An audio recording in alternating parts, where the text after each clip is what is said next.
Makulit to si Mama de. Trabajo duro. Hello, friend. How are you? Magandang araw po sa inyo mga amigo. Kumusta po ang bawat isa? Buenas tardes, Marites. Hola, buenas tardes. ¿Qué tal, Marites? Muy bien. Muy bien, guapa. Mira, guapa. Oh, guapa, esto ángulo. Guapa. 21 años, esto ángulo. Más que. 20 años, esto ángulo. Esto 15 años, esto ángulo. Ahora 12. Pero esto Ahora ángulo como abuela. Abuela, 80 rapaz. años. 90. No, chamame, no. Yo quiero hacer permiso para ti. Para de esto terreno, ¿no? Para hacer cubo. ¿Tú sabes cubo? Sí. ¿Qué esto? ¿Cómo se llama esto español? Cubo también. Cubo también. Pues, Aquí poner aquí.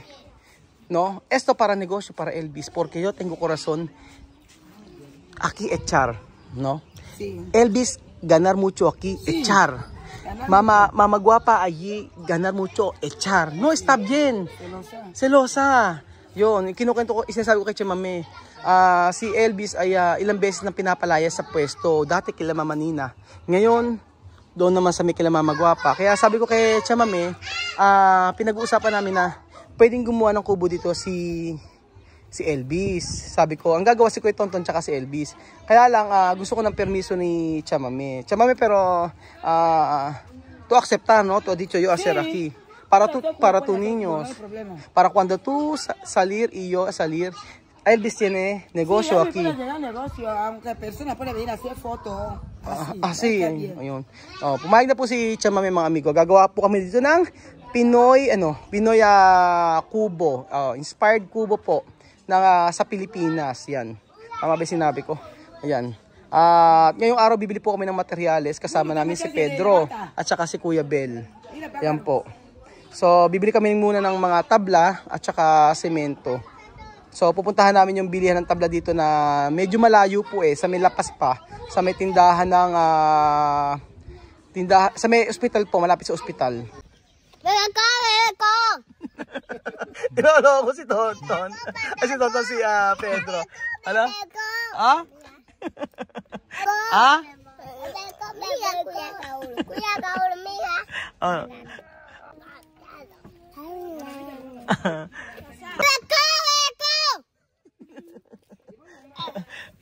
Kakukulit ng mga bata, gusto magsisama. Ay wala namang pwesto, wala namang espasyo. Buenas tardes, Rubio. Buenas tardes, tú, hombre muy fuerte, Sí, sí. Te admiro. Ajá. Coche pasa. Ayun, coche. Ay, coche. Ay, coche. Tienes espacio. Bebeko. Makulit to si Mama de.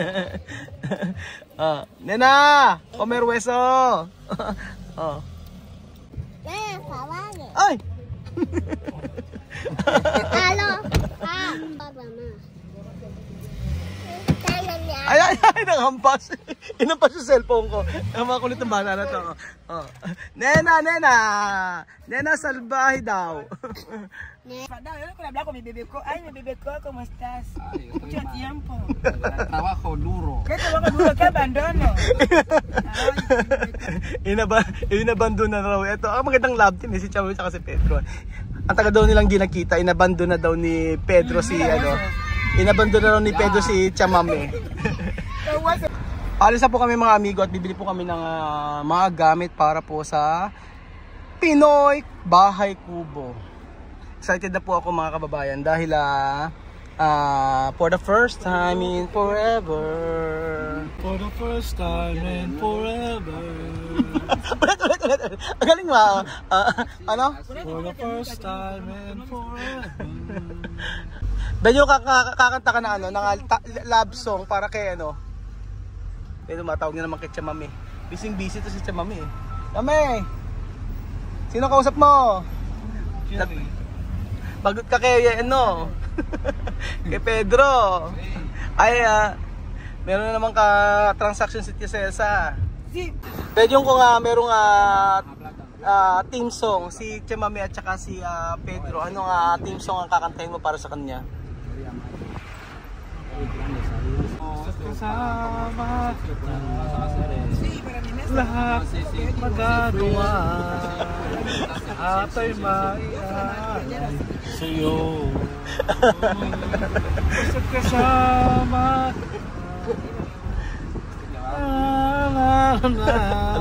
Ano mali? Pag English. English ano? Anong kahit sige Tagalog na lang. Anong kanta? May isang baby akong nakita, malaki, maliit at Mga bibe. Maloko. Ganda ang kanta ni Pedro tsaka ni Tia Celsa. So ayun po, natin po tayo. Ayan, ito po yung mga bahay ng tatay ni Tia Mami dito sa part na to. So sa may Okundo 3 daw po tayo pupunta, sabi ni Pedro Penduko. Ito sabi sa Pedro Penduko. Totoo na sinabi kong Pedro Penduko. Baka sinasabi siguro ni Tonton. Gordura. Penduko, Espanyol? Sí. Significa? Gordura. Gordo? Sí. Demasiado gordo. Penduko pala mga amigo. Ay, sabi ko kasi Pedro Penduko, natawa siya. Ibig sabihin ang Penduko pala ay gordo, mataba. Higante. Malaki. Penduko. Oo, kaya natawa siya eh. So ayun po mga amigo, natin po tayo sa Okundo 3 na kung saan ay bibili po tayo ng mga tabla. Daming tabla dito eh. Aba, hello na ang tawag ni Tia Mami ngayon. My friend, how are you? English. My friend, how are you? Hello, my friend. How are you? Hindi sila French sila. Ayan po mga amigo, natin sa bilihan ng mga tabla. Esto? Yo no sé. Hay los más grandes postes. Poste.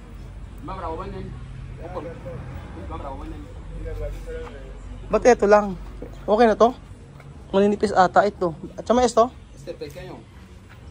Pero si... Esto grande. No, ese es el chat. No, ese sí es poste, pero este pequeño. No, está bien. Está bien, ¿no? No sé. ¿Está bien esto? Este está fuerte. Fuerte? Okay daw to. Aunque es pequeño, pero está fuerte. Ayan, ito ang bibili natin. Ba yung tingin mo okay to? Yung ganyan kalalaki? Yung matibay. Okay na yan, ganyan kataas. Está grande. Okay na yan. 4 esto. Ayan. Hindi pa pwede yung ganito? Pedro, no pwede? Esto klase? No, este clase no puede. No perte? Este estilo para este. ¿Dónde? Esto? Ajá, sí, para así. Hindi na pwede yung ganito. Kasi ako iniisip ko parang magkakamukha lang. ¡Ay, mga marites! Yo ahora vender madera, pero madera pesa, fuerte. Mabigat ang madera. Pero eso pesa. Ese talo encima, ¿no? Yung rojo, Tia Mami, cuando es rojo, fuerte. Sí. Este no rojo, pero este fuerte igual. Igual, fuerte. No va a gastar? Mucho, cuando poner cemento abajo, no va a gastar? Hindi naman daw masisira kapag kanigyan ng semento. Ito ba ser silla, no? Eso klase? No, esta clase. Esto de silla. Esto para poste. Sí, este para poste. Sa poste dito. Ibig ba pala yun? No, cuando bajo tierra, no, este fuerte. Fuerte. Tu casa esto? Sí. Ito lang ginamit sa bahay ni Tia Mami. Ano sabi mo? Dito sa hagdan. Itong sagdan. Yung matitibay gaganda Sa bahay, mga ganun ito. Kahit may papakalawang sa hagdan. Ano magkano? Hermano, ¿cuánto esto uno? Mura lang 450 pesos. Sí, es lo que habíamos hecho con él. Tia Mami, aquí madera barato. Sí, ese es lo que Ano to, 450 pesos yung ganyang kalaki? Oo, kung maiitsa lang sa Pilipinas yan. Tia Mami, cuando coger madera aquí tiene ano tawag doon yung ay prohibido, Tia Mami? atribución. Tiene papel cuando tú coger madera? Sí, si quieres. No puede coger cuando tú quieres. Si tú quieres, puedes coger factura. Para No, eso. no. No, yo he dicho de cuando bosque. Cuando ellos aceran así. Eje. Atribución, se llama atribución. Cuando tú coger de bosque, tiene papel. Tiene papel, Autorización. May authorization daw kapag kumukuha ng mga ano dito, mga madera o mga kahoy. May pais na pwede kortar. Sí, ya lo sé. Solo mango. Mango. Oo, mango. Mango lang ang pwedeng. Oo, mango lang ang pwedeng kunin do. Aquí mucho. Aquí mucho manga. Mango podemos cortar para Manga. Oo. tabla para Filipina. Pero tabla, may pais. No, La. mango. May pais arbol no pwede kortar. Cárcel, hermano. No mucho arbol, no como aquí. Oh, sabi ko sa Pilipinas, hindi po pwedeng magputol ng mga puno na. Sabi ko, makukulong. Pero lahat ng mga, Beljun, lahat ng mga kahoy matitibay. Ay, ibig sabihin, Good lumber. good, hindi siya kagaya ng coco lumber lang sa atin, ano? Nasaglit lang, sira. Pero yung, dati iniisip ko, nilalagyan nila ng kulay. Ito talaga palang may kulay na ganyan yung kahoy nila. Excited ako nga matapos to yung bahay kubo mo. Kasi ito yung maiwan mong legacy dito sa bata. Kasi may pagka-Pilipinos, yung Filipino style, yung bahay kubo. Kaya nga, after tomorrow, sisimulan na yun, no? Yung Kaso kubo. nga lang, pag itong kubo din naasikaso mabuti, magaling tumarupok. Oo. Tanong natin kay Tonton kung paano gagawin. Tapos sa taas, kailan ano ba? Zero ba? Hindi, nipa, hanap kami ng nipa. Nipa talaga siyang ganun. Tapos yung Yung pakilang, everyone yung papalitan dapat ay yun. Hindi naman matagal kasi yung nipa namin sa Pilipinas parang 5 years, 7 years. Hindi pa siya masisira, depende yung bed yun kung Kasi pag inuod yun, masira yun. hindi naman siya uun, nipa siya eh. Wag lang masusunog. Pero yung baba kasi para talaga Pinoy bahay kubo, nilalagyan ng mga ganito madera. Tapos may hagdanan. Ganun yung gagawin ni Tonton. Chama, pero aquí ahí tiene también esto. Donde cerca tu casa. Tabla. Solo eso no hay. Ito lang wala. Kasi kako kung bibili pa kasi gagamit po kami ng ganito mga amigo para po sa sahig. Ang sabi ni Kuya Tonton, kapag daw walang kawayan, itong gagawin namin sa sahig. Tapos yung kawayan sa mga gilid. So tingnan po natin kung ano ang magagawa namin kasi kailangan magtatanong pa kami ng kawayan yung kay Pedro sa may bahay nila. Or baka si Pedro, ang sabi ni Kuya Tonton kakausapin daw niya si Pedro tungkol sa may kawayan. Kasi napakahirap maghanap ng kawayan dito na walang nagtitinda. Ganun po. Ikaw mismo ang kukuha sa kanilang kung saan mayroong tanim. Kadalasan sa may bosque o sa may bundok, maraming kawayan. Pero kila Tonton po, nakakita kami, ipagpapaalam daw niya, baka pwedeng kumuha ng kawayan. Una 500, ano siya? Una 500. Kumakatawad. Natatawa si Kuya. Kwanto uno? Kwanto? 2,000. Está bien. 2,000 lang pala isa. 200 pesos po mga amigo. Yung nabili namin. Di ba mura?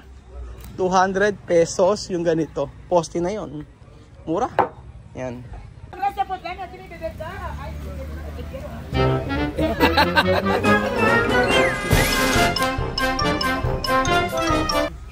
If ever you're in my arms again, this time I love you much better. If ever you're in my arms again, this time.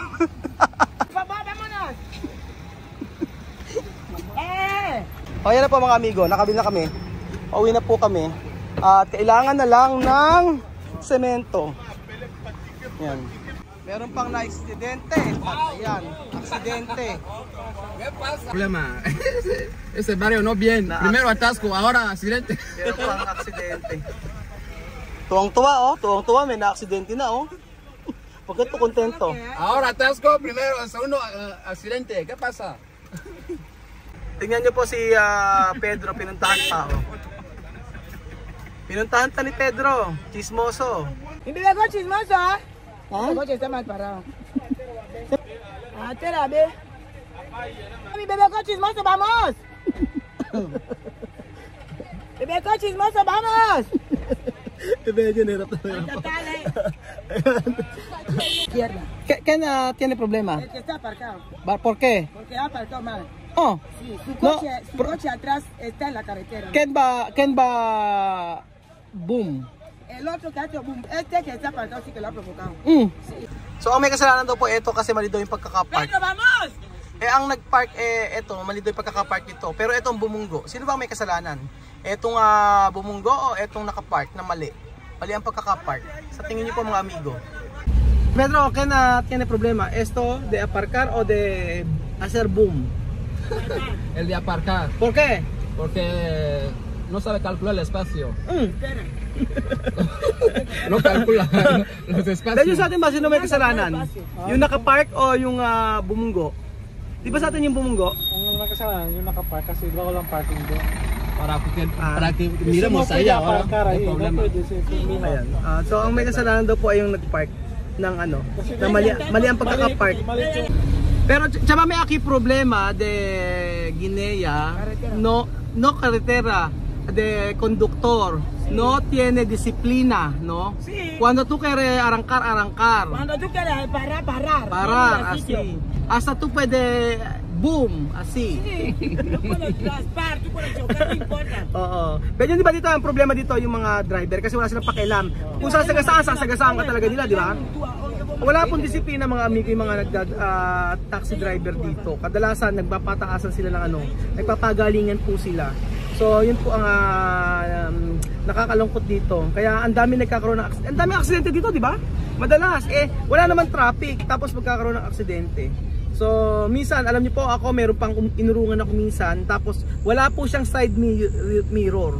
Dapis na akong matagis, maurungan.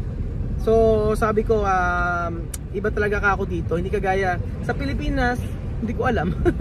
Pag nag-drive naman ako, okay naman eh. Pero talaga dito, iba po talaga dito.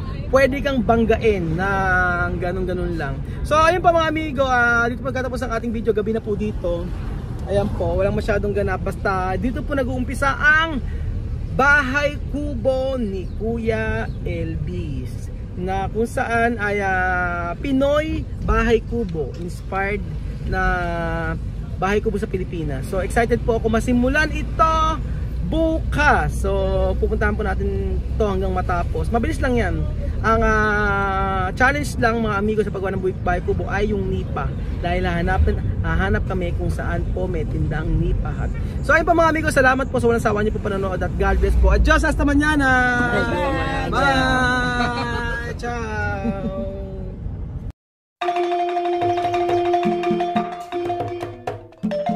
Na-appreciate ko yung paano sila nagdadasal.